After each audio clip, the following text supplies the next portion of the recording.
Hi friends, aptitude talks YouTube ఫ్యామిలీకి స్వాగతం సుస్వాగతం. సో మనకు రైల్వేలో ఏఎల్పి నోటిఫికేషన్ అనేది రాబోతుందన్నమాట. అయితే చాలామంది స్టూడెంట్స్ ఏఎల్పి ఏఎల్పి ఏఎల్పి అని వింటూనే ఉన్నారు. బట్ అసలు ఏఎల్పి అంటే ఏంటి ఈ వీడియోలో ఎక్స్ప్లెయిన్ చేస్తాను. అలాగే దానికి సంబంధించిన నోటిఫికేషన్ అనేది ఏ డేట్ నుంచి వస్తుంది, మనం ఏ డేట్ నుంచి అప్లికేషన్స్ అనేది ఫిల్ చేయొచ్చు. నెక్స్ట్ మనం ఏఎల్పి అప్లై చేసుకోవాలంటే ఎటువంటి క్వాలిఫికేషన్ ఉండాలి, అలాగే మనకు ఎంత ఏజ్ అనేది ఉండాలి, దాని తర్వాత ఏఎల్పి ఎగ్జామ్స్ అనేవి మళ్ళీ నెక్స్ట్ ఎప్పుడు కండక్ట్ చేస్తారు, దానికి సంబంధించిన సిలబస్ ఏముంది, అలాగే ఏఎల్పి ఎగ్జామ్స్ అనేవి ఎన్ని రౌండ్స్ ఉంటాయన్నమాట అనేది క్లియర్గా ఈ వీడియోలో ఎక్స్ప్లెయిన్ చేస్తాను. సో ఎక్కడ వీడియో స్కిప్ చేయొద్దు. ఎవరైతే ఎలిజిబిలిటీ ఉన్నారో ప్రతి ఒక్కరూ ఏఎల్పికి అప్లై చేయండి. మీరు వీడియో చూసిన తర్వాత ఎవరెవరు ఎలిజిబిలిటీ ఉన్నారో నాకు కామెంట్లో తెలియచేయండి. దానికి సంబంధించిన కంటెంట్ అనేది మీకు ఎలా ప్రొవైడ్ చేయాలో నేను ఆలోచిస్తానమాట. ఫస్ట్ టైం మీరు మన యూట్యూబ్ ఛానల్ని ఫస్ట్ టైం చూస్తున్నట్లయితే దయచేసి సబ్స్క్రైబ్ చేసుకోండి. అలాగే పక్కనే ఉన్న బెల్ ఐకాన్ని ప్రెస్ చేయండి. తద్వారా మనం ఎప్పుడు ఏ వీడియో అప్లోడ్ చేసినా సరే వెంటనే మీరు నోటిఫికేషన్ ద్వారా పొందొచ్చు.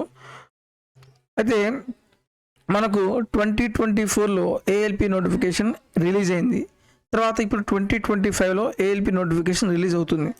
సో 2024లో స్టార్టింగ్ మనం నోటిఫికేషన్ రిలీజ్ అయ్యేటప్పుడు వేకెన్సీస్ ఎంత ఇచ్చారు? 5696 నోటిఫికేషన్స్ ఇచ్చారు. అయితే దాని తర్వాత అప్లికేషన్ క్లోజ్ అయిపోయింది. అప్లికేషన్ క్లోజ్ అయిన తర్వాత మళ్ళీ వేకెన్సీస్ అని ఇంక్రీజ్ చేశారు. దాదాపు 3 టైమ్స్ ఇంక్రీజ్ చేశారు. అయితే ఇక్కడ ప్రాబ్లం ఏమైంది, చాలామంది స్టూడెంట్స్ ఆ నోటిఫికేషన్ తక్కువ ఉన్నాయి కదా అని అప్లై చేయలేదు. తర్వాత నోటిఫికేషన్స్ అనేవి ఇంక్రీజ్ అయిన తర్వాత చాలామంది బాధపడ్డారనమాట. సో స్టార్టింగ్లో మీకు వేకెన్సీస్ ఎన్ని ఉన్నా సరే, ఎక్కువ ఉన్నా తక్కువ ఉన్నా సరే అసలు వదిలేయద్దు, దయచేసి అప్లై చేసుకోండి. సో ఈసారి 2025లో టోటల్ నెంబర్ ఆఫ్ వేకెన్సీస్ వచ్చేసి 9900 అని మనకు అఫీషియల్గా ఒక నోటీస్లో, ఎంప్లాయ్మెంట్ నోటీస్లో ఇచ్చారనమాట. ఆ నోటీస్ కూడా మీకు చూపిస్తాను. అయితే తర్వాత మనకు వేకెన్సీస్ ఇంక్రీజ్ అవుతాయా, ఇంక్రీజ్ అవ్వనేది క్వశ్చన్ మార్క్. సో ఇంక్రీజ్ అయినా ఇంక్రీజ్ అవ్వకపోయినా సరే దయచేసి మీరు అప్లై చేసుకోండి. నెక్స్ట్ ఇది మనకున్న ఎంప్లాయ్మెంట్ నోటీస్ అనమాట. ఈ ఎంప్లాయ్మెంట్ నోటీస్లో ఇచ్చిన డీటెయిల్స్ ఏంటంటే పోస్ట్ నేమ్ వచ్చేసి అసిస్టెంట్ లోకో పైలట్. ఇది 7th పే లెవెల్ అనమాట. ఇది దాని ప్రకారం బేసిక్ పే ఎంత ఉంటుంది? 19900 ఉంటుంది. ఇవి మెడికల్ స్టాండర్డ్స్ అనేవి A1 మెడికల్ స్టాండర్డ్స్ ఉండాలి. నెక్స్ట్ ఇక్కడ మనకి ఏజ్ క్రైటీరియా వచ్చేసి 18 నుంచి 30 అన్నాడు. స్టార్టింగ్ 2024లో కూడా, ఇప్పుడు మీరు 2024లో, ఇది 2024 నోటిఫికేషన్లో స్టార్టింగ్లో 2024లో కూడా ఏజ్ లిమిట్ ఎంత ఇచ్చాడు? 18 to 30 ఇయర్స్ ఇచ్చాడు. అయితే చాలామంది స్టూడెంట్స్ ధర్నా చేయడం వల్ల ఈ వేకెన్సీ ఏజ్ అనేది ఇంక్రీజ్ చేసి 18 to 33 వరకు ఇచ్చాడు. ఎందుకని? మనకు కరోనా తర్వాత ఏఎల్పి ఎప్పుడో 2018లో వచ్చింది. దాని తర్వాత మళ్ళీ నోటిఫికేషను మన రీసెంట్గా 2024లో మాత్రమే వచ్చింది. అయితే దాదాపు మనకు 4 years గ్యాప్ వచ్చింది. సో దీనివల్ల ఏమైంది, చాలామంది స్టూడెంట్స్ ఏజ్ కోల్పోయి ఆ నోటిఫికేషన్స్ అని మిస్ చేసుకుంటున్నారు. దాని ద్వారా వాళ్ళందరికీ మళ్ళీ అప్లై చేసుకోవడానికి ఒక పాసిబిలిటీ ఇవ్వడానికి 3 years ఇంక్రీజ్ చేశారు.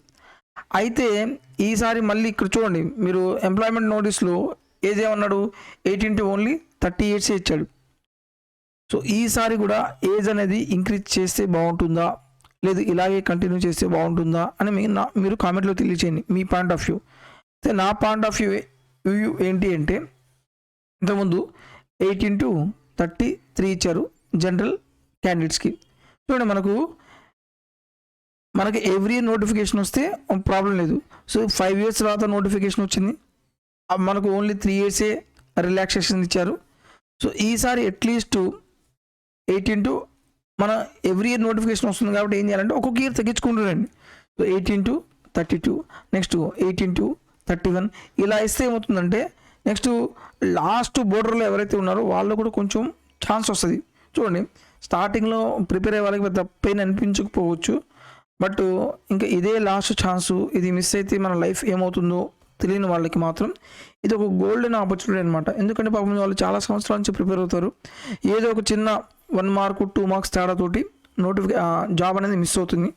నెక్స్ట్ వాళ్ళకి ఇంకొక ఆపర్చునిటీ వస్తే మళ్ళీ వాళ్ళకి జాబ్ రావడానికి ఆస్కారం ఉంటుంది అనే ఒక హోప్ ఉంటుంది.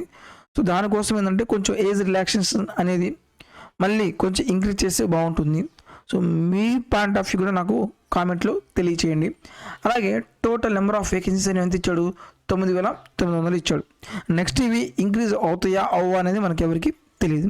అది ఈ మనకు 2025లో అప్లికేషన్స్ అనేవి ఎప్పటి నుంచి స్టార్ట్ అవుతాయి, మనకు 10th ఏప్రిల్ నుంచి అప్లికేషన్స్ అనేవి స్టార్ట్ అవుతాయి. అసలు ఏఎల్పి అంటే ఏంది, ఏఎల్పి అంటే ఏంది, అసిస్టెంట్ లోకో పైలట్. వీళ్ళ జాబ్ ఏంటిది, మనకు జనరల్గా మనకు ట్రైన్ నడుపుతారు కదా, వాళ్ళని లోకో పైలట్ అంటారు. వాళ్ళ కింద ఉంటారనమాట. వాళ్ళ కింద ఉన్న వాళ్ళని ఏమంటారు, అసిస్టెంట్ లోకో పైలట్ అంటారు. ఒక 3 to 4 years మీరు అసిస్టెంట్ లోకో పైలట్గా ఉంటారు. ఒక ఎక్స్పీరియన్స్ వచ్చిన తర్వాత నెక్స్ట్ మీరు లోకో పైలట్గా ప్రమోట్ అవుతారు. ఓకే, సో మీరు డైరెక్ట్గా తీసుకెళ్ళి మిమ్మల్ని ట్రైన్ నడపమని చెప్పరు. స్టార్టింగ్లో ట్రైనింగ్ ఇస్తారు, తర్వాత లోకో పైలట్ కింద మిమ్మల్ని ఒక 3 years వర్క్ చేస్తారు. దాని తర్వాత మీకు ఎక్స్పీరియన్స్ వచ్చిన తర్వాత మాత్రమే మీకు లోకో పైలట్గా జాబ్ ఇస్తారు. ఓకే, సో ఇది అసిస్టెంట్ లోకో పైలట్ అంటే. అంతేగాని చాలామందికి అసలు అసిస్టెంట్ లోకో పైలట్ అంటే ఏంటో తెలీదు. దానికోసమే ఇన్ఫర్మేషన్ నేను ప్రొవైడ్ చేస్తున్నాను. నెక్స్ట్ ఆల్రెడీ చూసాం కదా, ఏజ్ లిమిట్ అనేది 2024లో స్టార్టింగ్లో ఎంత ఇచ్చాడు, 80 మాత్రమే ఇచ్చాడు. తర్వాత చాలామంది స్టూడెంట్స్ యొక్క రిక్వైర్మెంట్ బేస్ చేసుకుని ఒక 3 years ఎక్స్టెండ్ చేశారు. ఈసారి కూడా ఎక్స్టెండ్ చేస్తే బాగుంటుంది. నెక్స్ట్ అయితే ఎవరెవరు అప్లై చేసుకోవచ్చు, మనం ఏఎల్పి అప్లై చేసుకోవాలంటే ఎలిజిబిలిటీ ఏమి ఉండాలి. ఫస్ట్ ఎలిజిబిలిటీ ఏంటంటే మీరు 10th పాస్ అయ్యి ఐటీఐ చేసి ఉండాలి. ఐటీఐలో మనకు డిఫరెంట్ ట్రేడ్స్ ఉన్నాయి. ఆ ట్రేడ్స్ మీరు తెలుసుకోవాలి.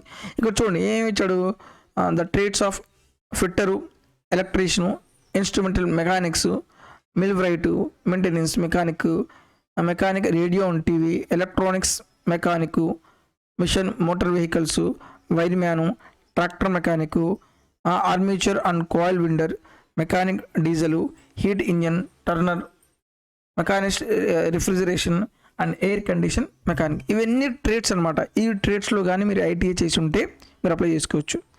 ఒకవేళ మీరు 10th కంప్లీట్ చేసి మీరు ఐటీఐ చేయలేదనుకో, మీరు ఈ ట్రేడ్స్లో అప్రెంటిస్షిప్ చేసినా సరే మీరు అప్లై చేసుకోవచ్చు. Course completed act apprenticeship in the same trades. ఈ ట్రేడ్స్ ఏవైతే ఉన్నాయో ఈ ట్రేడ్స్లో మీరు అప్రెంటిస్షిప్ చేసి మీకు సర్టిఫికేషన్ ఉంటే మీరు అప్లై చేసుకోవచ్చు. నెక్స్ట్ ఒకవేళ మీరు 10th కంప్లీట్ చేసిన తర్వాత ఐటీఐ చేయలేదు అయినా మీరు అప్లై చేసుకోవచ్చు. అయితే ఏం చేసి ఉండాలి, 3 years డిప్లొమా చేసి ఉండాలి. ఆ 3 years ఎందులో చేసి ఉండాలి, మెకానికల్లో కానీ, ఎలక్ట్రికల్లో కానీ, ఎలక్ట్రానిక్స్లో కానీ, ఆటోమొబైల్ ఇంజనీరింగ్లో చేసి ఉంటే డిప్లొమా 3 years మీరు అప్లై చేసుకోవచ్చు. నెక్స్ట్ మీరు ఐటీఐ చేయలేదు, అప్రెంటిస్షిప్ చేయలేదు, మీకు 3 years డిప్లొమా లేదు, అయినా మీరు అప్లై చేసుకోవచ్చు అంటే చేసుకోవచ్చు. అదేలాగా మీరు బీటెక్ కంప్లీట్ చేసి ఉండాలి, బీటెక్ డిగ్రీ కంప్లీట్ చేసి ఉండాలి. అది కూడా స్ట్రీమ్స్లో, ఏ స్ట్రీమ్స్లో, మెకానికల్, ఎలక్ట్రికల్, ఎలక్ట్రానిక్స్, ఆటోమొబైల్ ఇంజనీరింగ్లో మీరు బీటెక్ కంప్లీట్ చేసి ఉంటే మీరు అప్లై చేసుకోవచ్చు. ఇది ఎలిజిబిలిటీ క్రైటీరియా. నెక్స్ట్ మనకు డీటెయిల్గా ట్రేడ్స్ ఇచ్చాడు. ఏంటిది, electrical engineering and combination of various streams of electrical engineering. ఆ ట్రేడ్స్ ఏంది, electrician, instrument mechanic, wireman, armature and coil winder, refrigeration and air condition mechanics. అలాగే electronics engineering and combination of various streams of electronics engineering ఏమున్నాయి, electronics mechanic radio and TV. అలాగే mechanical engineering and combination of various streams of mechanical engineering ఏమున్నాయి, mechanical ఇంజనీరింగ్కి fitter, mechanic motor vehicles, tractor mechanic diesel, turner, machinist, refrigeration and air condition mechanics, heat engine, millwright and maintenance mechanic. అలాగే automobile engineering and combination of various streams of automobile engineering ఏమున్నాయి, mechanic motor vehicle, tractor mechanic, next mechanic diesel, heat engine, refrigeration and air condition mechanic. మీరు ఈ ట్రేడ్స్లో కానీ ITI చేసి ఉంటే మీరు apply చేసుకోవచ్చు, eligibility ఉంటుంది. నెక్స్ట్ మనం ఆర్ఆర్బి ఏఎల్పి సెలక్షన్ ప్రాసెస్ చూసుకుంటే ఫస్ట్ CBT1 ఎగ్జామ్ కండక్ట్ చేస్తారు. ఇది క్వాలిఫై అయితే నెక్స్ట్ CBT2 ఎగ్జామ్ ఉంటుంది. ఇందులో మనం మెరిట్ వస్తే computer based aptitude test conduct చేస్తారు. ఇందులో ఫైనల్గా మీకు షార్ట్ లిస్ట్ అయితే దాని తర్వాత మీకు మెడికల్ టెస్ట్ ఉంటుంది. మెడికల్ టెస్ట్ కూడా మీరు క్లియర్ అయితే తర్వాత డాక్యుమెంట్ వెరిఫికేషన్ చేస్తారు.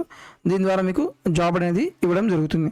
అయితే అసలు CBT-1 ఎగ్జామ్ ప్యాటర్న్ ఎలా ఉంటుంది, CBT-2 ఎగ్జామ్ ప్యాటర్న్ ఎలా ఉంటుంది, అసలు కంప్యూటర్ బేస్డ్ యాప్టిట్యూడ్ టెస్ట్ అంటే ఏంటిది అని క్లియర్గా నేను ఎక్స్ప్లెయిన్ చేస్తాను. ఫస్ట్ పాయింట్, మనకు CBT-1లో టోటల్ నెంబర్ ఆఫ్ క్వశ్చన్స్ వచ్చేసి 75 ఇస్తారు. అందులో మ్యాథ్స్కి సంబంధించింది 20 questions 20 marks, general intelligence and reasoning 25 questions 25 marks, అలాగే జనరల్ సైన్స్ అనేది 20 మార్క్స్ ఇస్తారు 20 క్వశ్చన్స్, అలాగే general awareness and current affairs 10 questions 10 marks, total 75 questions 75 marks. మనకు టైం డ్యూరేషన్ వచ్చేసి ఓన్లీ 60 minutes ఉంటుంది. 1/3 నెగిటివ్ అనేది ఉంటుంది. అయితే మనకు CBT-1 అది ఓన్లీ క్వాలిఫైయింగ్ నేచరే. అంటే క్వాలిఫైయింగ్ నేచరు అంటే ఫైనల్గా ఒక కట్ ఆఫ్ ఇస్తారు. ఆ కట్ ఆఫ్కు మీరు రీచ్ అయితే మీరు నెక్స్ట్ CBT-2 ఎగ్జామ్కి ఎలిజిబిలిటీ ఉంటుందన్నమాట. ఇది గుర్తుపెట్టుకోండి. నెక్స్ట్ మనం CBT-2 చూసుకుంటే ఈ CBT-2లో మనకు పార్ట్ 1 ఉంటుంది, పార్ట్ 2 ఉంటుంది. ఈ పార్ట్ 1లో మనకు మ్యాథమెటిక్స్, అలాగే reasoning, general science, basic science and engineering total 100 questions 100 marks ఉంటుంది. మనకు టైం డ్యూరేషన్ వచ్చేసి 90 minutes ఉంటుంది. నెక్స్ట్ పార్ట్ బిలో మీరు ఏదైతే రిలవెంట్ ట్రేడ్ మీరు సెలెక్ట్ చేసుకున్నారో ఆ ట్రేడ్ నుంచి మీకు మొత్తం 75 క్వశ్చన్స్ వస్తాయి అన్నమాట. Total 75 marks. మనకు టైం డ్యూరేషన్ వచ్చేసి ఎంత అవుతుంది, 60 minutes. ఓవరాల్గా మీకు CBT-2కి టోటల్ 175 క్వశ్చన్స్ ఉంటాయి, 175 మార్క్స్, అలాగే టైం డ్యూరేషన్ వచ్చేసి 150 minutes ఉంటుంది. అయితే మీకు ఇక్కడ ఒక పాయింట్ గుర్తుపెట్టుకోండి, పార్ట్ 1ని బేస్ చేసుకొని మీ మెరిట్ అనేది డిసైడ్ అవుతుంది. CBT-1 అనేది ఏంటిది, జస్ట్ క్వాలిఫైయింగ్ నేచరే. CBT-2లో మనకు పార్ట్ 1 ఉంటుంది, పార్ట్ 2 ఉంటుంది. ఈ పార్ట్ 1 మార్క్స్ని బేస్ చేసుకొని మీ యొక్క మెరిట్ని డిసైడ్ చేస్తారు. పార్ట్ బిలో ఇది కూడా జస్ట్ క్వాలిఫైయింగ్ నేచర్ మాత్రమే ఉంటుంది. ఓకే, అంటే మీరు CBT-2కి బాగా ప్రిపేర్ అవ్వాలి. మీరు ఎగ్జామ్ స్టార్టింగ్ మీరు ప్రిపరేషన్ స్టార్ట్ చేసినప్పుడు మీరు CBT-1 కాకుండా ఓవరాల్గా ప్రిపేర్ అవ్వండి. CBT-1 CBT-2 రెండింటికి ఉపయోగపడే విధంగా మీరు ప్రిపరేషన్ చేస్తే బాగుంటుంది. మీ యొక్క మెరిట్ మాత్రం డిసైడ్ అయ్యేది CBT-2 మాత్రమే. సో ఇందులో కూడా ఇది కూడా మీరు క్లియర్ చేస్తే నెక్స్ట్ మనకేముంది, కంప్యూటర్ బేస్డ్ యాప్టిట్యూడ్ టెస్ట్ ఉంటుంది. ఈ ఎగ్జామ్ కూడా క్లియర్ అయిన తర్వాత మీకు CBT-2 పార్ట్ 1లో 70 మార్క్స్ తీసుకుంటారు. అలాగే కంప్యూటర్ బేస్డ్ యాప్టిట్యూడ్ టెస్ట్లో 30% మార్క్స్ తీసుకొని ఫైనల్గా మీ యొక్క మళ్ళీ మెరిట్ తీస్తారనమాట. ఈ మార్క్స్ని బేస్ చేసుకొని షార్ట్ లిస్ట్ చేస్తారు. ఓకే, ఇది కంప్లీట్గా ఎగ్జామ్ ప్యాటర్ను. జాగ్రత్తగా ప్రిపేర్ అవ్వండి. CBT-2లో బేసిక్ సైన్స్ అండ్ ఇంజనీరింగ్ ఉంటుంది. మ్యాక్సిమం ఇది ఫిజిక్సే అనమాట. Basic science engineering physics related ఉంటుంది. ఇది కానీ కొంచెం జాగ్రత్తగా ప్రిపేర్ అయితే సరిపోతుంది. నెక్స్ట్ మనకు CBT-2 ఎగ్జామ్ కూడా ఉంది. ఇప్పుడు ప్రజెంట్ ఆ డేట్ కూడా ఇచ్చేసాడు. మనకు మే నెలలో ఎగ్జామ్ కండక్ట్ చేస్తున్నాడు. కాబట్టి జాగ్రత్తగా ప్రిపేర్ అవ్వండి, ఎగ్జామ్స్ బాగా రాయండి. నెక్స్ట్ మీకు కావాల్సిన కంటెంట్ అనేది మన యూట్యూబ్ ఛానల్లో మీకు ప్రొవైడ్ చేస్తారని చెప్పాను. ఆల్రెడీ ALP 2024లో మీకు 60 days మ్యారథాన్ సిరీస్ చెప్పాను. అవన్నీ చాలామంది యూటిలైజ్ చేసుకున్నారు, ఎగ్జామ్ రాశారు, ఎగ్జామ్లో మంచి స్కోర్ తెచ్చుకొని క్వాలిఫై అయ్యారు. అలాగే CBT-2 కూడా ప్రిపేర్ అవుతున్నారు. అలాగే మీకు కూడా ఒక కంటెంట్ ప్రొవైడ్ చేస్తున్నాను. ఆ కంటెంట్ ఆల్రెడీ మన యూట్యూబ్ ఛానల్లో ఉంది. ఫస్ట్ మీరు ఏం చేయాలంటే, మీరు కొత్తగా ప్రిపేర్ అయ్యే వాళ్ళు మన యూట్యూబ్ ఛానల్లో ఫస్ట్ ఇక్కడ చూడండి, RRB ALP technician arithmetic maths ఉంది. ఈ ప్లేలిస్ట్లో మీకు చాప్టర్ వైజ్గా ప్రీవియస్ క్వశ్చన్స్ తీసుకొని మోడల్ వైజ్గా డివైడ్ చేసి చాలా క్లియర్గా ఎక్స్ప్లెయిన్ చేశాను. ఫస్ట్ ఈ సిరీస్లో వీడియోస్ చూడండి. ఇది ఫస్ట్ పార్ట్. నెక్స్ట్ మీరు ఎప్పుడైతే సిలబస్ కంప్లీట్ చేశారో నెక్స్ట్ మనం ఏం చేయాలి, ప్రీవియస్ పేపర్స్ ప్రాక్టీస్ చేయాలి. దానికోసం మీకు మ్యాథ్స్కి సంబంధించి ఒక 20 పేపర్స్ ఎక్స్ప్లెయిన్ చేశాను. ఇదిగో ALP టెక్నీషియన్ 2024 ప్రాక్టీస్ సెట్స్ 20 అంటే ఇది సెకండ్ పార్ట్. ఇది పార్ట్ ఇది కంప్లీట్ చేసిన తర్వాత సెకండ్ ప్లేలిస్ట్కి వెళ్ళండి. ఓకే, అలాగే మ్యాథ్స్తో పాటు మీకు రీజనింగ్ కూడా ఎక్స్ప్లెయిన్ చేశాను. రీజనింగ్లో దాదాపు మీకు ఒక 15 పేపర్స్ ఎక్స్ప్లెయిన్ చేశాను, 15 పేపర్లు. ఇక్కడ చూడండి, ఇది ప్లేలిస్ట్. ఈ ప్లేలిస్ట్లో మొత్తం ఎన్ని ఉన్నాయి, 15 పేపర్స్ ఉన్నాయి. యూటిలైజ్ చేసుకోండి. ఇవి కూడా అయిపోయిన తర్వాత నెక్స్ట్ మనకు 2024లో CBT-1 లేటెస్ట్ క్వశ్చన్స్ అనమాట. ALP CBT 1 ఎగ్జామ్ క్లియర్ అయిపోయింది. దానికి సంబంధించిన ఎక్స్ప్లెనేషన్ అన్ని పేపర్స్ తీసుకొని మళ్ళీ మీకు చాప్టర్ వైజ్గా డివైడ్ చేసి చాలా క్లియర్గా ఎగ్జామ్ పాయింట్ ఆఫ్ వ్యూలో మీరు క్వశ్చన్స్ ఎలా సాల్వ్ చేయాలని క్లియర్గా ఎక్స్ప్లెయిన్ చేశాను. ఇది థర్డ్ ప్లేలిస్ట్. ఫోర్త్ ప్లేలిస్ట్ ఏంటిది? ఇది RRB 2024 shift and topic wise అనమాట. మొత్తాన్ని మీరు ఆ ప్రీవియస్ క్వశ్చన్ పేపర్ తీసుకొని చాప్టర్ వైజ్గా డివైడ్ చేసి చాలా క్లియర్గా ఎక్స్ప్లెయిన్ చేశాను. మీరు ఇలా సీక్వెన్స్లో 1 by 1 నేర్చుకోండి, డెఫినెట్గా మీకు చాలా యూజ్ అవుతుంది. సో ఎవరైతే స్టూడెంట్స్ ఎలిజిబిలిటీ ఉన్నారో దయచేసి వాళ్ళందరికీ మన వీడియో షేర్ చేయండి. వాళ్ళకి రీచ్ అయితే వాళ్ళు కూడా ప్రిపరేషన్ స్టార్ట్ చేస్తారు, వాళ్ళు కూడా చాలా యూజ్ అవుతుంది. మన యూట్యూబ్ ఛానల్లో టు ద పాయింట్ కంటెంట్ ఉంటుంది, అప్డేటెడ్ కంటెంట్ ఉంటుంది. నెక్స్ట్ సేమ్ ప్యాటర్న్ క్వశ్చన్స్ ఎగ్జామ్లు ఎక్కువగా రిపీట్ అయ్యే ఛాన్స్ ఎక్కువ ఉంటుంది అనమాట. So thank you for watching.